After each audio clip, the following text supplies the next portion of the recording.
Hello, welcome back. मैं मनीष कुमार एक बार फिर से आपके पास मुखातिब हूँ।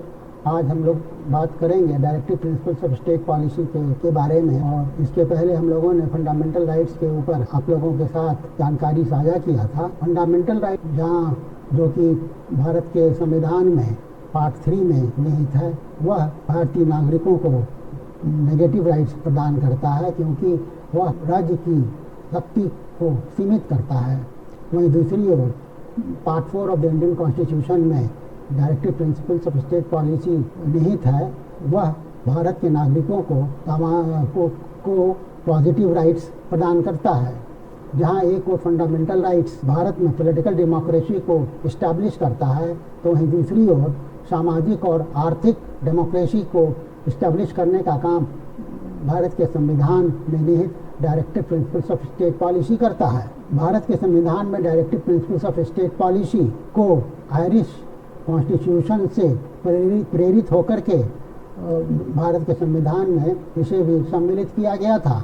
और आयरिश कॉन्स्टिट्यूशन में इस तरह की पॉलिसी वहाँ के कॉन्स्टिट्यूशन में स्पेनिश कॉन्स्टिट्यूशन से प्रेरित होकर के शामिल किया गया था। भारत के संविधान में पार्ट 4 में जो directive principles of state policy का जो जिक्र किया गया है, उसका वर्णन आर्टिकल 36 से लेकर आर्टिकल 51 के बीच किया गया है। Directive principles of state policy basically एक इंस्ट्रूमेंट ऑफ गवर्नेंस है राज्य के लिए।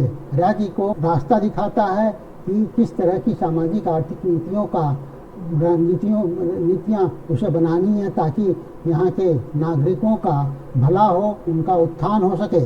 भारत के संविधान में जो directive principles of state policy को डिस्क्राइब किया गया है, अगर हम उसकी एनालिसिस करें तो इसको 3 भागों में बांटा जा सकता है। सोशलिस्टिक प्रिंसिपल, गांधीयन प्रिंसिपल और लिबरल इंटेलेक्चुअल प्रिंसिपल के आधार पर हम directive principles of state policy को विभाजित कर सकते हैं। हालांकि इसका वर्णन आर्टिकल 36 से लेकर के आर्टिकल 51 तक में किया गया है।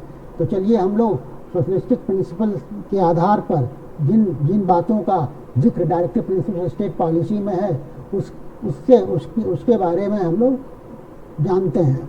लेकिन उसके पूर्व मैं आप लोगों से अनुरोध करूंगा कि वीडियो को लाइक करिए, शेयर करिए, अपना कमेंट दीजिए और चैनल को सब्सक्राइब करते हुए बेल आइकन के बटन को प्रेस करिए। तो चलिए हम लोग वीडियो को आगे बढ़ाते हैं। सोशलिस्टिक प्रिंसिपल्स के आधार पर directive principles of state policy को अगर हम एनालाइज करें तो इसका वर्णन आर्टिकल 38 में मिलता है, 39, 39A, आर्टिकल 41, आर्टिकल 42, 43, 43A और 47 में मिलता है। आर्टिकल 38 यह कहता है कि भारत में सामाजिक व्यवस्था में जन कल्याणकारी नीतियों को अपनाया जाएगा, और ताकि समाज में सामाजिक, आर्थिक और राजनीतिक स्तर पर जो असमानताएं हैं वह कम हो।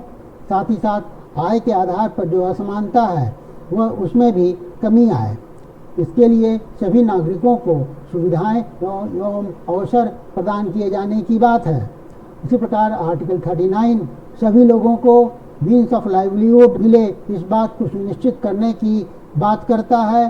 साथ ही साथ इक्विटेबल डिस्ट्रीब्यूशन हो मटेरियल रिसोर्सेज का लोगों के बीच में, इस बात को भी सुनिश्चित करने की बात करता है। आर्टिकल 39 में यह भी कहा गया है कि कंसंट्रेशन ऑफ वेल्थ कुछ लोगों के पास न हो, इसको भी सुनिश्चित किया जाए। Equal pay for equal work, समान कार्य के लिए समान वेतन मिले स्त्री और पुरुष को, इस बात को भी सुनिश्चित करने की बात आर्टिकल 39 करता है। प्रिजर्वेशन ऑफ हेल्थ और स्ट्रेंथ ऑफ वर्कर्स, ये भी सुनिश्चित हो, इसके लिए भी आर्टिकल 39 में प्रावधान किया गया है। उसी प्रकार से आर्टिकल 39 लोगों को समान रूप से न्याय मिले और कानूनी सहायता गरीब लोगों को मुहैया हो, इस बात को सुनिश्चित करने का काम करता है। आर्टिकल 41 यह कहता है कि बेरोजगार लोग या वृद्ध लोग हैं, बीमार लोग हैं या फिजिकली चैलेंज लोग हैं, उनकी भी चिंता राज्य करे। यह कार्य के अधिकार को, शिक्षा के अधिकार को और लोगों को सहायता के अधिकार के ऊपर भी बातें करता है।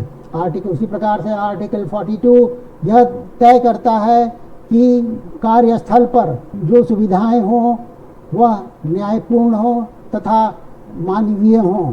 साथ ही साथ मैटरनिटी रिलीफ की भी व्यवस्था कार्यस्थल पर हो, यह भी सुनिश्चित करने के लिए राज्य की नैतिक जिम्मेदारी है।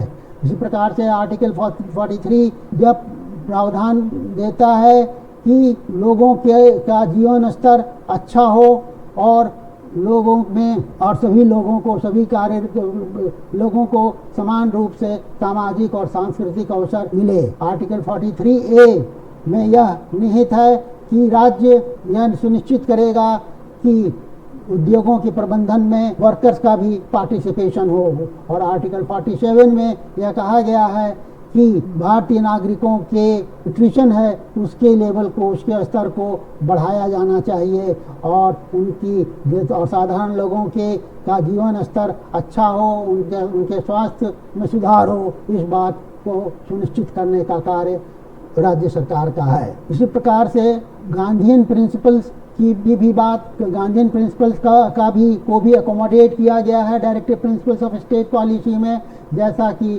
रिफ्लेक्ट करता है article 40, article 43, article 43B, article 46, article 47 और आर्टिकल 48 में। ये इन सभी आर्टिकल्स में गांधी की जो आइडियोलॉजी थी, विचारधारा थी, उसका रिफ्लेक्शन मिलता है। और उन्होंने, गांधी जी ने जिस तरह से रिकंस्ट्रक्शन का प्रोग्राम चाहते थे वो भारत में चले, उसको इसमें उन विचारों का इसमें समावेश किया गया है। बहुत से ऐसे प्रावधान हैं जिसके माध्यम से राज्य को यह निर्देशित किया गया है कि इन गांधी के विचारों का कार्यान्वयन भी सुनिश्चित किया जाए। उदाहरण के तौर पर आर्टिकल 40 में यह कहा गया है कि गांव में पंचायत को संगठित किया जाएगा, उनको कार्य करने का अवसर दिया जाएगा, उनको जो आवश्यक शक्तियां हैं वो प्रदान की जाएंगी।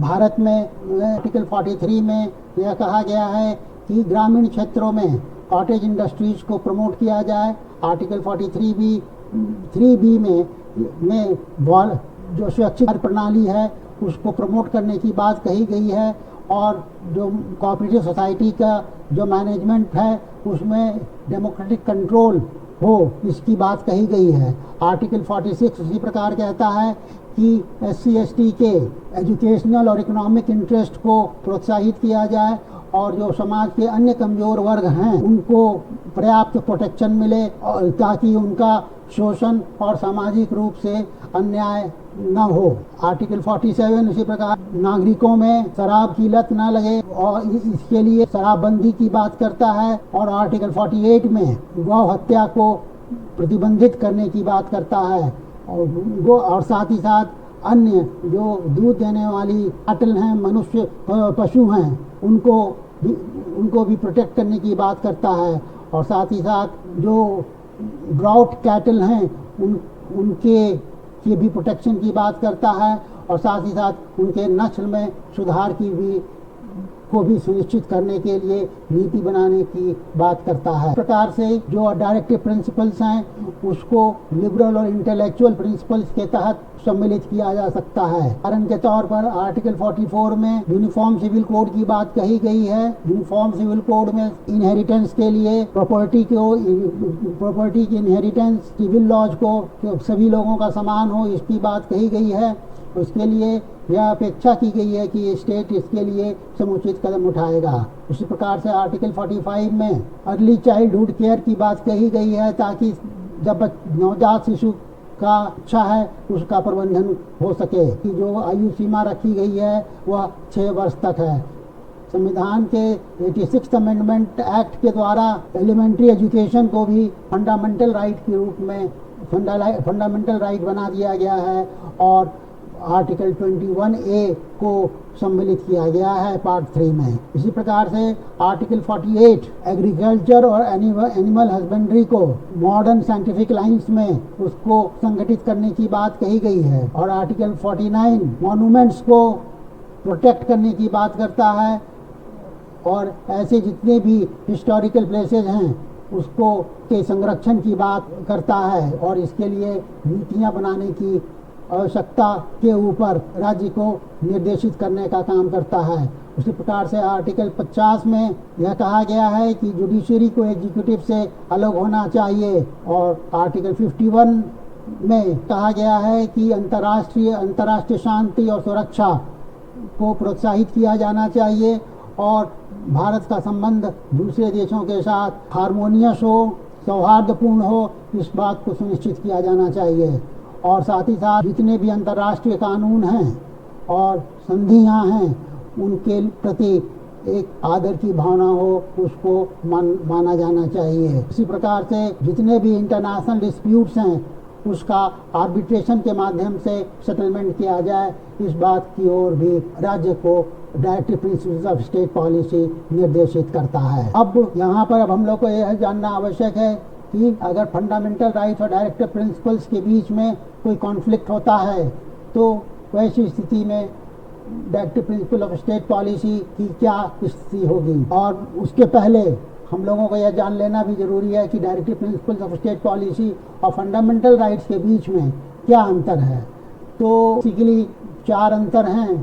पहला तो यह है, जहाँ फंडामेंटल राइट्स नेगेटिव राइट्स है क्योंकि यह राज्य की शक्ति को सीमित करता है, वहीं directive principles of state policy positive rights है क्योंकि यह राज्य को निर्देशित करता है कि लोगों की कल्याण के लिए किस तरह की योजनाएं बनाई जानी चाहिए, और यह नागरिकों के सामाजिक और आर्थिक अधिकार को सुनिश्चित करने का काम करता है। दूसरा अंतर फंडामेंटल राइट्स और directive principle of state policy में यह है कि फंडामेंटल राइट्स के वायलेशन में कोई भी नागरिक कोर्ट ऑफ लॉ में जा कर के अपने अधिकार को पुनः प्राप्त कर सकता है, लेकिन directive principles of state policy ये नॉन जस्टिसिएबल है, अर्थात न्यायालय में इसके उल्लंघन होने पर कोई भी नागरिक न्यायालय नहीं जा सकता है। तीसरा, फंडामेंटल राइट्स के इम्प्लीमेंटेशन में लीगल सैंक्शन है, जबकि directive principles of state policy के इम्प्लीमेंटेशन सुनिश्चित हो, इसके लिए मोरल और पॉलिटिकल सैंक्शन है। फंडामेंटल राइट्स को इम्प्लीमेंट करने के लिए किसी भी तरह के कानून बनाने की आवश्यकता नहीं है, जबकि directive principles of state policy को इम्प्लीमेंट करने के लिए कानून बनाने की आवश्यकता होती है। बिना कानून बनाए directive principles of state policy का इम्प्लीमेंटेशन नहीं किया जा सकता है। अब हम लोग यह जानेंगे कि क्या directive principles of fundamental rights के बीच में अगर कॉन्फ्लिक्ट हो तो वैसी परिस्थिति में क्या होगा। तो इसके लिए संदर्भ सुप्रीम कोर्ट के जजमेंट का लेना पड़ेगा। 1951 में ही Champakam Dorairajan versus state of Madras के केस में सुप्रीम कोर्ट ने यह निर्णय दिया था कि अगर directive principle of state policy और फंडामेंटल राइट्स के बीच में कॉन्फ्लिक्ट होता है तो फंडामेंटल राइट्स ही प्रिवेल करेगा, और उसने ये कहा था कि directive principle of state policy यह फंडामेंटल राइट्स का जो है सब्सिडियरी है, और इसने यह भी कहा था कि फंडामेंटल राइट्स को संशोधित किया जा सकता है। उसी प्रकार से 1967 में Golaknath versus state of Punjab के केस में सुप्रीम कोर्ट ने यह निर्णय दिया कि फंडामेंटल राइट्स को संशोधित नहीं किया जा सकता है। Active principles of state policy के इम्प्लीमेंटेशन के लिए भी फंडामेंटल राइट्स को नहीं संशोधित किया जा सकता है, अमेंड किया जा सकता है। हालांकि यह जजमेंट जो है, यह निर्णय सुप्रीम कोर्ट का के पहले के जजमेंट शंकरी प्रसाद केस के जजमेंट से ठीक उलट था, ठीक उसका उल्टा था। शंकरी प्रसाद केस में फर्स्ट अमेंडमेंट जो कि 1951 में हुआ था उसको चैलेंज किया गया था। इस अमेंडमेंट के द्वारा 31A और 31B क्लॉज इंडियन कॉन्स्टिट्यूशन में इनकॉर्पोरेट किया गया था, जिसको कि शंकरी प्रसाद सिंह ने चुनौती दी थी। लेकिन सुप्रीम कोर्ट ने यह निर्णय दिया था कि यह कॉन्स्टिट्यूशनल अमेंडमेंट है और पार्लियामेंट ही इसको पारित कर सकता है। केशवानंद, उसी प्रकार से Kesavananda Bharati versus state of Kerala के केस में भी 1973 में सुप्रीम कोर्ट ने गोलकनाथ केस का जो जजमेंट था उसको पलट दिया और कहा कि नहीं, पार्लियामेंट कॉन्स्टिट्यूशन के किसी भी भाग का संशोधन कर सकता है, अमेंडमेंट कर सकता है, प्रोवाइडेड वो बेसिक स्ट्रक्चर को डिस्ट्रॉय ना करे। इसी को ध्यान में रख करके बाद में 1978 में राइट टू प्रॉपर्टी आर्टिकल 31 को फंडामेंटल राइट से हटा करके इसे वैधानिक या लीगल राइट बना दिया गया था और इसे आर्टिकल 300 में शिफ्ट कर दिया गया था। उसी प्रकार से मिनर्वा मिल केस जो कि यूनियन ऑफ इंडिया के विरुद्ध था, उसमें भी सुप्रीम कोर्ट ने इस बात को अफर्म किया था कि पार्लियामेंट कॉम्पिटेंट है किसी कॉन्स्टिट्यूशन के किसी भी पार्ट को अमेंड करने के लिए, बशर्त यह है कि वह बेसिक स्ट्रक्चर जो कॉन्स्टिट्यूशन का है उसको छेड़छाड़ ना करे। इस तरह से मैं इस वीडियो को यहाँ पर समाप्त करता हूँ और आप लोगों से एक बार फिर से अनुरोध करता हूँ, आप वीडियो को लाइक करिए, शेयर करिए, अपना कमेंट दीजिए और चैनल को सब्सक्राइब करते हुए बेल आइकन के बटन को प्रेस करिए। Thank you for watching.